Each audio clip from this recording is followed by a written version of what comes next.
আল্লাহ নিয়ম জারি করেছেন, ও নারীরা পর্দা করে ঘর থেকে বের হও, এর উপরে কোনো কথা নাই, জোরে বলেন ঠিক কি না? আল্লাহ আইন করে দিয়েছেন রমাদানের 29 দিন কিংবা 30 দিন রোজা রাখবা, এটাই ফাইনাল, এরপরে কোনো কথা নাই, জোরে বলেন ঠিক কি না? যারা সম্পদশালী হয়েছো, বছরান্তে 2.5% যাকাত দিবা, বিধানটা কার? এটাই ফাইনাল, এরপরে কোনো কথা আছে?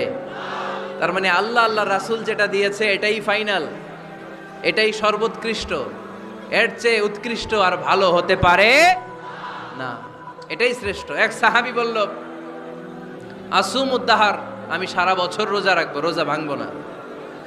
আরেক সাহাবী বলল, আতাজিলুন নিসা, আমি আমার বউয়ের কাছে যাব না, আজীবন বৈরাগ্য জীবন যাপন করব। আরেক সাহাবী বলল, উসল্লি লাইলা কুল্লাহ, সারা রাত তাহাজ্জুদ পড়বো, ঘুমাবো না। এই কথা